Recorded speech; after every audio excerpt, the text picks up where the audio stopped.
Hello friend, कैसे हैं आप सब। उम्मीद करते हैं अच्छे होंगे। फ्रेंड्स, आज हम चैप्टर 3 स्टार्ट करेंगे। चैप्टर 3 का ये फर्स्ट पार्ट है। ये स्टार्ट करेंगे। इस चैप्टर का नाम है दो चर वाले रैखिक समीकरण। इंग्लिश में बोलते हैं pair of linear equation in two variables. Pair of linear equation in two variables. सबसे पहले हम ये समझने की कोशिश करते हैं कि चर क्या होता है, यानी वेरिएबल्स क्या होते हैं। वेरिएबल्स क्या होते हैं, नॉन वेरिएबल्स क्या होते हैं, है ना। चर और अचर क्या होते हैं, सबसे पहले हम ये समझने की कोशिश करते हैं। एक एग्जांपल्स लेते हैं, ठीक है। सबसे पहले हम समझेंगे चर यानी वेरिएबल्स। वेरिएबल्स क्या होते हैं, ठीक है। देखो, वेरिएबल्स उन अल्फाबेट्स, उन नंबर्स को बोलते हैं जिनकी वैल्यू वेरी करती है। जिनकी वैल्यू वेरी करती है, मतलब चेंज होते रहती है। जिनकी वैल्यू चेंज होते रहती है उनको हम चर कहते हैं।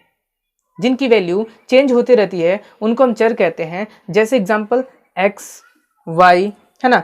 x है, y है ना।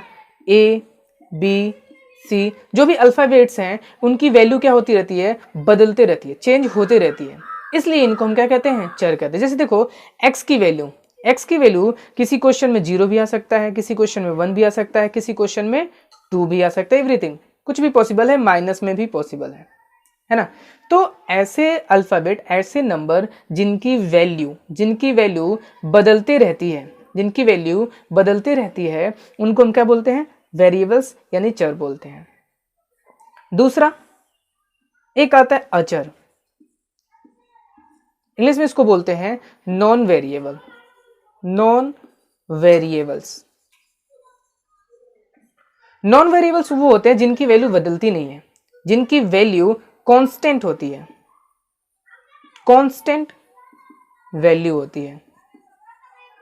जैसे एग्जांपल्स क्या बोल सकते हैं, कोई भी नंबर्स है, 1 है, 2 है, 3 है, 4 है।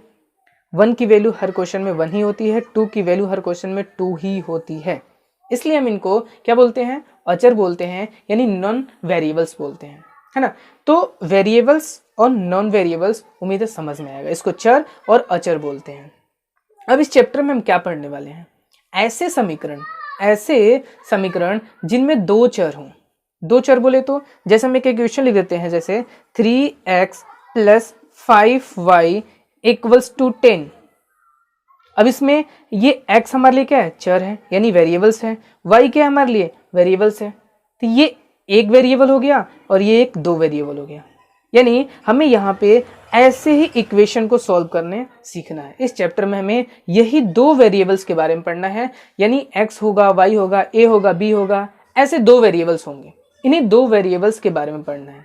और एग्जांपल्स लिखते हैं, जैसे 8x + 3y = 24।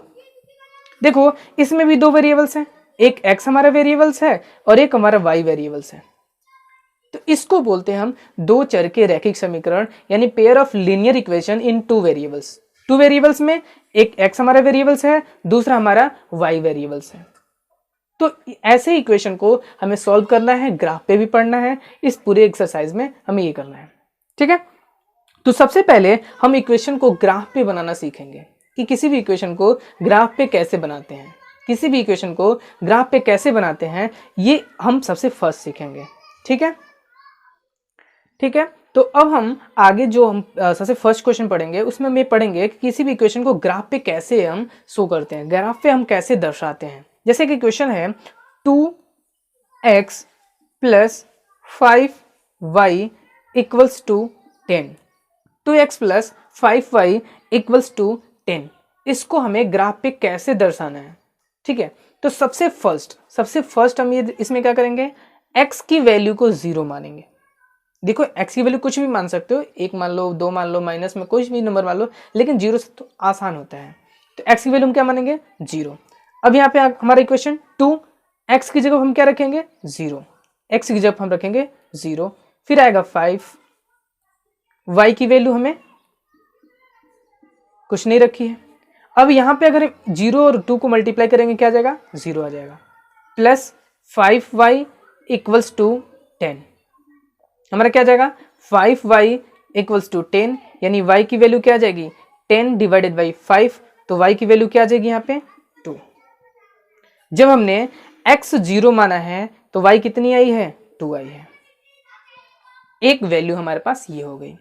ठीक है, दूसरा दोबारा हम इस इक्वेशन को लिखेंगे 2x plus 5y equals to 10। अब हम यहाँ पे y की वैल्यू 0 मानेंगे। देखो 2x प्लस 5, y की जगह पे क्या रख दिया हमने 0 इक्वल्स टू 10, यानी 2x plus 0 equals to 10, 2x equals to 10, x equals to 10 divided by 2, तो x की वैल्यू कितनी आ गई 5। जब हमने y 0 माना है तो x की वैल्यू कितनी आ गई हमारे पास 5। अब इसी इक्वेशन को ग्राफ पे डिनोट्स कैसे करेंगे वो हमें सीखना है।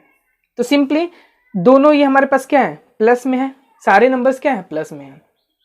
ठीक है, तो कोऑर्डिनेट ज्योमेट्री में आपने सीखा होगा कि हम कैसे एक्सिस ड्रॉ करते हैं। ठीक है, तो हमें सिर्फ और सिर्फ प्लस वाले एक्सिस को ही बनाना है। ये हमारे लिए एक्स एक्सिस हो गया, ये हमारे लिए वाई एक्सिस हो गया। यहाँ 0 1 2 3 4 5, 1 2 3 4 5, एक्स एक्सिस पे भी 1 2 3 4 और 5। अब देखो पहला इक्वेशन x 0 है तो y कितना है 2 है, x 0 है तो y 2 है, y एक्सिस पे 2 का हमने हाईलाइट कर दिया। फिर देखो इसमें y 0 है तो x कितना है 5 है, y 0 है तो x कितना है 5 है। तो ये हमारा ग्राफ बनके तैयार हो गया। यहाँ पर हम इक्वेशन लिख देंगे 2x plus 5y equals to 10, ये हमारा ग्राफ हो गया। तो सबसे पहला कंसेप्ट इस चैप्टर में यही है कि हमें ग्राफ बनाना सीखना है। हमें ग्राफ बनाना सीखना है कि किसी भी क्वेश्चन का हम ग्राफ कैसे बनाएंगे, किसी भी क्वेश्चन का हम ग्राफ कैसे बनाएंगे, ये हमें इस पहले चैप्टर में यही सीखना है। ठीक है, एक बार हम रिपीट कर लेते हैं। हमारा क्वेश्चन है 2x plus 5y equals to 10।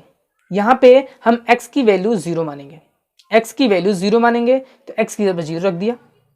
5y plus 10, 5y 0 का अगर हम 2 से मल्टीप्लाई करेंगे 0 आ जाएगा। 5y plus equals to 10, 5y equals to 10। अब हम 5 को 10 को 5 से डिवाइड करेंगे आ जाएगा 2, यानी x 0 रहा तो y की वैल्यू कितनी आ गई 2 आ गई। ऐसे ही हमने y की वैल्यू 0 मानी, y की वैल्यू जब हमने 0 मानी तो क्या आएगा 2x प्लस 5y की वैल्यू 0 इक्वल्स टू 10। अब ये 0 हो जाएगा, यहां से हमारा x की वैल्यू क्या आ जाएगा 5 आ जाएगा, x की वैल्यू 5 तो y 0। ये हमने ग्राफ बनाया, क्योंकि दोनों प्लस में सारी संख्याएं प्लस में आई हुई है इसलिए हमने सिर्फ प्लस वाले एक्सिस को ही बनाया है। यहाँ पे x 0 है तो y 2 है, x 0 है तो y 2 है, फिर हमारा y 0 है तो x की वैल्यू 5 है। ये हमारा ग्राफ बन गया। ठीक है, ये एक बेसिक क्वेश्चन था। ठीक है, उम्मीद है आपको समझ में आया होगा। अब हम स्टार्ट करेंगे एक्सरसाइज 3.1। एक्सरसाइज 3.1 स्टार्ट करेंगे और उसके क्वेश्चंस को हम करेंगे, एनसीईआरटी बुक का एक्सरसाइज 3.1। अब हम स्टार्ट करने वाले हैं एक्सरसाइज 3.1। एक्सरसाइज 3.1 का जो हमारा फर्स्ट क्वेश्चन है वो वर्ड प्रॉब्लम वाला क्वेश्चन है, वर्ड्स प्रॉब्लम वाला क्वेश्चन है। जो हमारा फर्स्ट क्वेश्चन है क्या कहता है, अफ्ताब अपनी पुत्री से कहता है 7 वर्ष पूर्व मैं तुमसे 7 गुनी आयु का था, अब से 3 वर्ष बाद मैं तुमसे 3 गुनी आयु का रह जाऊंगा। इस स्थिति को बीजगणितीय एवं ग्राफी रूपों में व्यक्त कीजिए। तो हमें इसका पहले एक इक्वेशन बनाना है और उस इक्वेशन को ग्राफ पे डिनोट्स करना है। इंग्लिश में इस क्वेश्चन को क्या है इंग्लिश में, देखो, Aftab tales his daughter 7 years ago I was 7 times as old as you were then.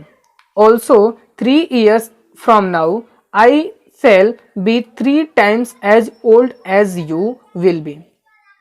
Represent this situation algebraically and graphically.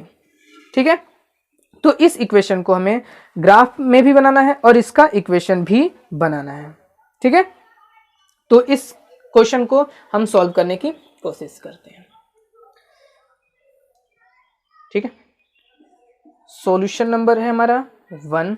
ये एनसीईआरटी बुक का क्वेश्चन है। ठीक है, तो let the as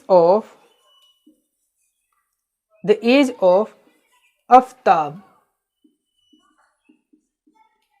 equal to x year, ठीक है, and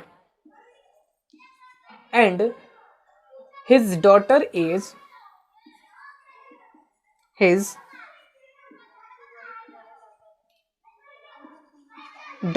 age equals to y years, ठीक है। हिंदी में कैसे लिखेंगे? माना आफ्ताब की उम्र x वर्ष है। माना आफ्ताब की उम्र x वर्ष है, उसकी पुत्री की उम्र y वर्ष है, ठीक है। अब देखो क्या कह रहे हैं, क्वेश्चन कह रहे हैं 7 ईयर एगो। तो देखो एक कंसेप्ट तुम्हें याद रखना है, एक फॉर्मूला याद रखना है। जब भी 7 वर्ष पहले, 5 वर्ष पहले, 7 ईयर एगो, 5 ईयर एगो, जब भी एगो यानी पहले की बात करें तो जो हम प्रेजेंट एज माने हैं उसमें माइनस करना है। जब भी यहां लिख देता हूं मैं, जब भी पहले की बात करें, यानी इसको इंग्लिश में बोलते हैं एगो। जब भी एगो की बात करें तो हमें प्रेजेंट एज में जो भी एज दिया होगा, जितनी ईयर एगो बोलेगा उसको हम क्या करेंगे? माइनस करने वाले हैं, ठीक है। जब भी आफ्टर की बात करें, आफ्टर लिखा होगा, नाउ लिखा होगा, ठीक है, यानी बाद की बात करें तो हम उस प्रेजेंट एज में प्लस करते हैं। ये कंसेप्ट याद रखना है। तो हमने अभी प्रेजेंट एज क्या माना है? एक्स और वाई, ठीक है। तो 7 ईयर एगो यानी 7 वर्ष पहले, 7 वर्ष पहले का मतलब आफ्ताब की एज कितनी हो जाएगी? आफ्ताब की एज कितनी हो जाएगी 7 वर्ष पहले? यानी x माइनस 7, ये पहले है इसलिए माइनस किया है। उसकी डॉटर की एज कितनी हो जाएगी? डॉटर्स की एज कितनी हो जाएगी? y माइनस 7, ठीक है। अब हमने 7 ईयर पहले लिख दिया। अब कह रहे 7 ईयर पहले, 7 साल पहले 7 गुना था, यानी जो आफ्ताब की एज थी वो उसके डॉटर की एज से 7 टाइम था। इसको हम एक इक्वेशन बना लेंगे, यानी x माइनस 7 इक्वल्स टू, इस कैसे मल्टीप्लाई करो, 7y माइनस 7 7 जा 49, यानी x अगर हम y को इधर लाएंगे तो आ जाएगा 7y इक्वल्स टू माइनस 49, ये 7 इधर आएगा तो प्लस 7 हो जाएगा, ठीक है। तो इक्वेशन क्या बन जाएगा हमारा? x minus 7y equals to minus 42, ये हमारा इक्वेशन नंबर क्या हो जाएगा? फर्स्ट हो जाएगा, इक्वेशन नंबर फर्स्ट हो जाएगा। अब इसमें सेकंड कंडीशन क्या दिया हुआ है? सेकंड कंडीशन 3 ईयर नाउ, 3 साल बाद, 3 ईयर नाउ की बात कर रहा है, 3 साल बाद की बात कर रहा है। तो आफ्ताब की एज कितनी हो जाएगी? आफ्ताब की एज 3 साल बाद हो जाएगा x प्लस 3, और उसके डॉटर की एज कितनी हो जाएगी? x प्लस 3, नहीं y प्लस 3। तो x plus 3 equals to y plus 3, ये कितने गुने था 3 साल बाद? 3 टाइम्स था, है ना। 3 साल बाद 3 टाइम्स था, तो क्या हो जाएगा? x plus 3 equals to 3y plus 3 3 जा 9, x इसको इधर लाओ तो माइनस 3y इक्वल्स टू 9, ये इधर 3 क्या है? प्लस में है तो आएगा इधर माइनस में हो जाएगा, यानी x minus 3y equals to 6, ये हमारा सेकेंड इक्वेशन हो जाएगा, इक्वेशन नंबर सेकेंड हो जाएगा। अब इसी इक्वेशन नंबर 1 और इक्वेशन नंबर 2 को ग्राफ पे डिनोट्स कर देना है। ग्राफ पे कैसे शो करेंगे हमने पहले सिखाया था, फिर भी इस क्वेश्चन को हमने ग्राफ पे दिखा देता हूं मैं, ठीक है। ठीक है, ये हमारा 2 इक्वेशन बना था, x minus 7y equals to minus 42, 3x sorry हाँ x minus 3y equals to 6, ये हमारा इक्वेशन नंबर 2 बना था। ठीक है, अब इन्हीं दोनों इक्वेशन को हमें ग्राफ पे शो करना है। तो सबसे पहले हम फर्स्ट इक्वेशन को ग्राफ पे शो कर देते हैं। जैसे x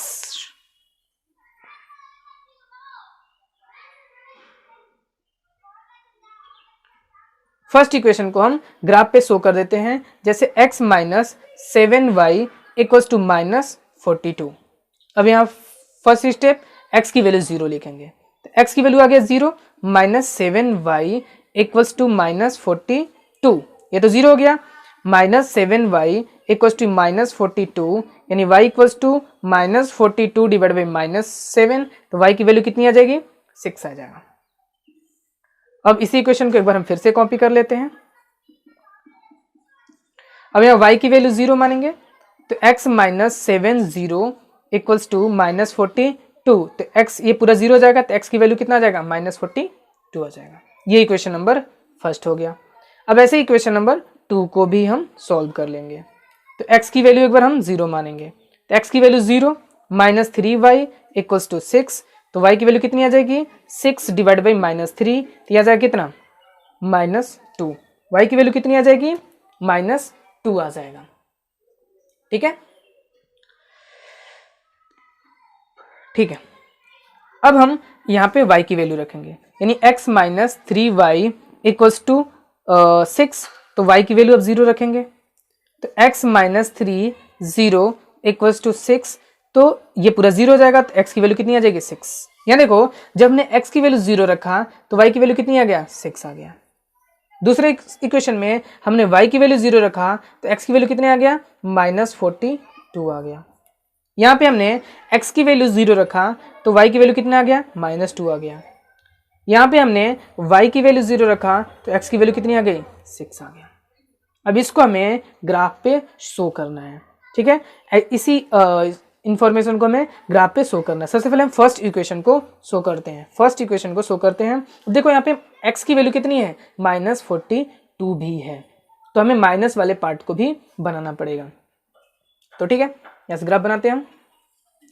ये हमारा y एक्सिस, ये हमारा x एक्सिस, ये हो जाएगा हमारा y, ये y डैश, ये हमारा x डैश, ये 0। हम 6 का गैप ले लेते हैं, तो 6,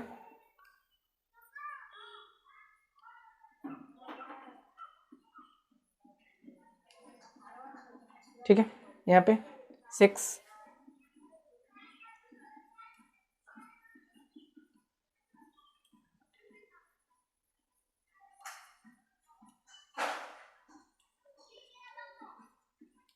ये सारी इंफॉर्मेशन माइनस में है।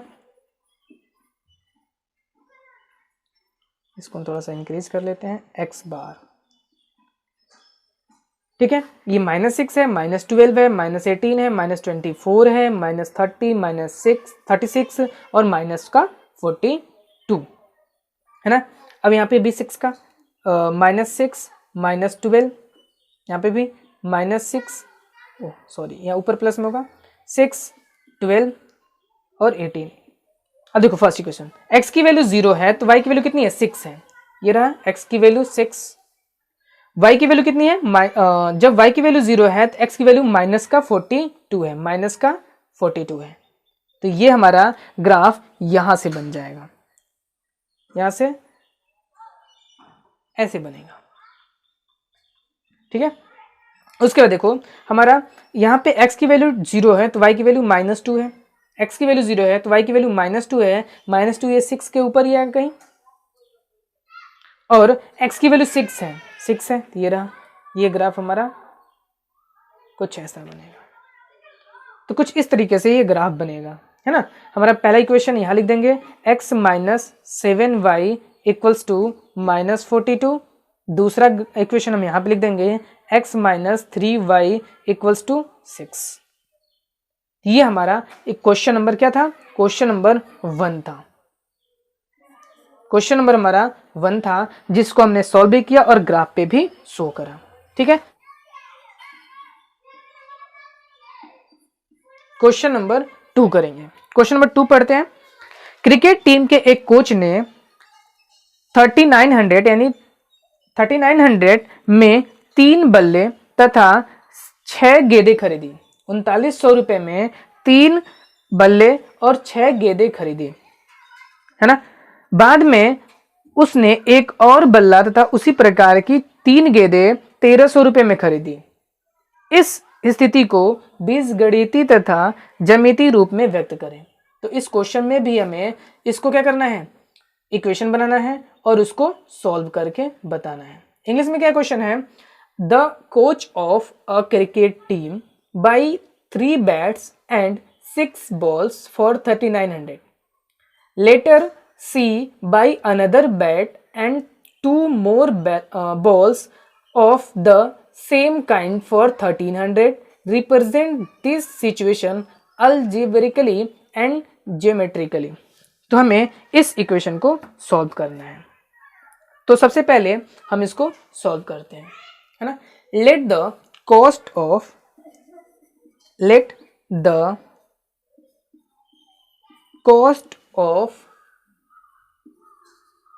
1 bat equals to x and the cost of 1 ball equals to y।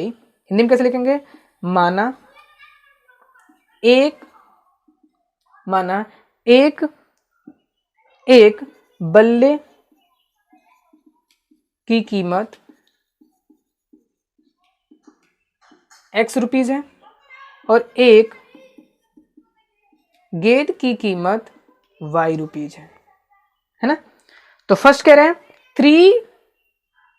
3 bat यानी 3x प्लस 6 बॉल यानी 6y, ये कितने में परचेज किया है, 3900 में। सेकंड सिचुएशन कह रहा है एक और बल्ला यानी 1x plus 3y equals to 1300। ये हमारा इक्वेशन नंबर 1, इक्वेशन नंबर 2 हो गया। इसी दोनों इक्वेशन को क्या कर देना है, हमें सॉल्व करके ग्राफ पे शो करना है, ठीक है। तो सॉल्व करते हैं इक्वेशन नंबर फर्स्ट।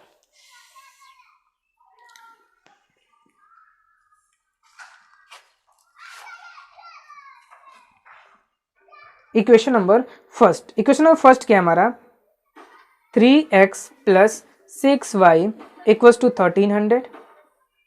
यहां पे भी x की वैल्यू 0, तो 30 प्लस 6y इक्वल्स टू 1300। यहां से हमारा y की वैल्यू आ जाएगा, है ना। यहां लिख देते हैं 6y इक्वल्स टू 3900, है ना। यानी y की वैल्यू क्या आ जाएगा यहाँ पे, 3900 डिवाइडेड बाई 6। इसको डिवाइड करेंगे तो y की वैल्यू आएगी, इसको डिवाइड करेंगे तो कितना आएगा, 3900 को अगर हम 6 से डिवाइड करेंगे तो कितना आएगा, 3900 डिवाइडेड बाई 6, ये आएगा हमारा 650। ऐसी हमारा इक्वेशन नंबर, इस फर्स्ट में ही हम क्या रखेंगे, y की वैल्यू 0 रखेंगे। देखो अब x की वैल्यू जब हमने 0 रखा तो y की वैल्यू, x की वैल्यू हमने 0 रखा तो y की वैल्यू 650 आ गया। अब हमें y की वैल्यू रखेंगे तो 3x plus 6y equals to 3900। y की वैल्यू हम क्या रखेंगे, 0 रखेंगे, तो 3x प्लस 60 यानी 3900। यहाँ से हमारा x की वैल्यू कितना आएगा, 3900 डिवाइडेड बाई 3, दिया जाएगा हमारा कितना, 3900 डिवाइडेड बाई 3 दिया जाएगा हमारा 1300। ये इक्वेशन नंबर फर्स्ट हमने सॉल्व करा अभी।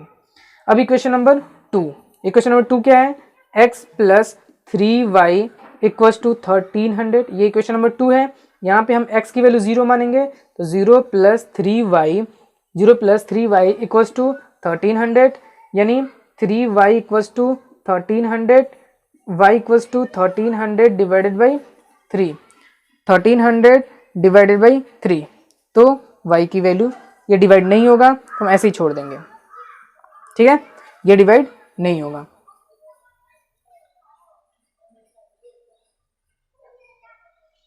ठीक है, अब हम यहाँ पे y की वैल्यू को भी 0 मानेंगे, क्या रखेंगे, y की वैल्यू 0 रखेंगे। तो देखते हैं कितना आता है। अब हम यहाँ पे रख लेते हैं 3x plus 3y equals to 1300।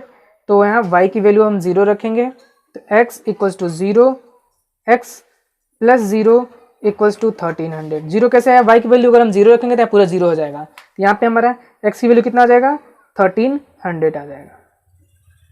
4 solution मिले हमें यहाँ पे। एक बार जब हमने x की वैल्यू 0 रखी तो y की वैल्यू 650 है, ये फर्स्ट इक्वेशन की बात है। उसी इक्वेशन में अगर हमने y की वैल्यू 0 रखी है तो x की वैल्यू 1300 आई है, ये इक्वेशन नंबर फर्स्ट की बात हो गई। ठीक है, अब इक्वेशन नंबर सेकंड में देखते हैं। x की वैल्यू हमने जब 0 रखी है तो y की वैल्यू आया 1300 डिवाइड बाई 3, x की वैल्यू 0 तो y की वैल्यू 1300 डिवाइड बाई 3 है ना। फिर जब हमने y की वैल्यू 0 रखी है तो x की वैल्यू 1300 आई है। इसी इक्वेशन को हमें ग्राफ पे शो कर देना है। कैसे शो करें, ये वैल्यू आया हुआ था। फर्स्ट इक्वेशन का वैल्यू था 0,650 1300, 0। सेकेंड इक्वेशन का था 0,1300 डिवाइडेड बाई 3 एंड 1300 0, ये था। अब इसको हम ग्राफ पे शो कर देंगे। देखो इसमें कोई भी वैल्यू माइनस में नहीं है, तो हमें किसी बात की कोई दिक्कत नहीं है।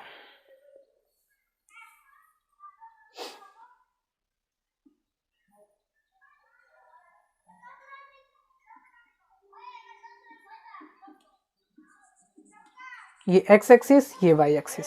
ठीक है, ठीक है, हम 100 का गैप ले लेते हैं।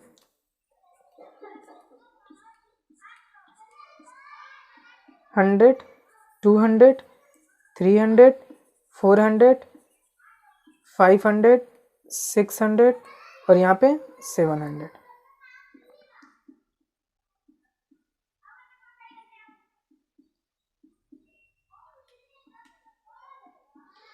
600, 700, 800, थोड़ा बड़ा हो जाएगा ये, कोई बात नहीं। 900, 1000, 1100, 1200 एंड 1300। ठीक है, ये हो गया फर्स्ट इक्वेशन। x 0 है तो y 650 है। 650 हमारा आएगा कितने, 7 एंड 600 के बीच में। उसके बाद है x 0 है तो y 0 है तो x 1300 है, x 1300 है, तो ये रहा हमारा इक्वेशन नंबर फर्स्ट का ग्राफ।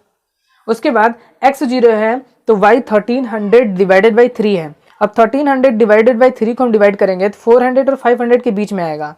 1300 को अगर हम 3 से डिवाइड करेंगे तो 433 आएगा, तो ये 400 और 500 के बीच में आएगा y की वैल्यू, और x की वैल्यू तो 1300 ही है, ये आ जाएगा। ये हमारा इक्वेशन नंबर फर्स्ट का है, ये इक्वेशन नंबर सेकंड का है, ये फर्स्ट इक्वेशन का है, ये सेकंड इक्वेशन का है। ये हमारा क्वेश्चन नंबर 2 कंप्लीट होता है। इसके बाद हम करेंगे क्वेश्चन नंबर 3। 2 kg सेब और 1 kg अंगूर का मूल्य किसी दिन 160 रुपए था। एक महीने बाद 4 kg सेब और 2 kg अंगूर का मूल्य 300 रुपए हो जाता है।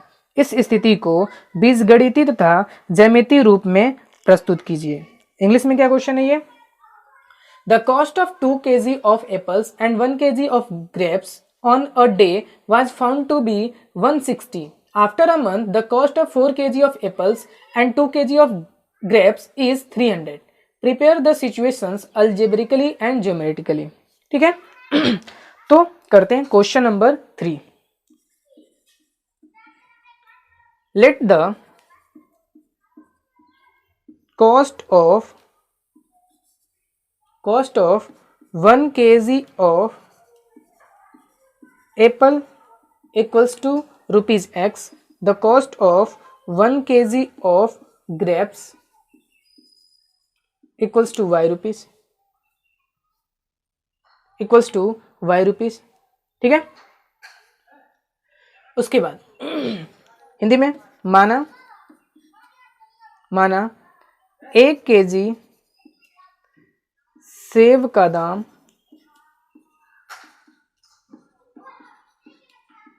x रुपीज है, 1 kg अंगूर का दाम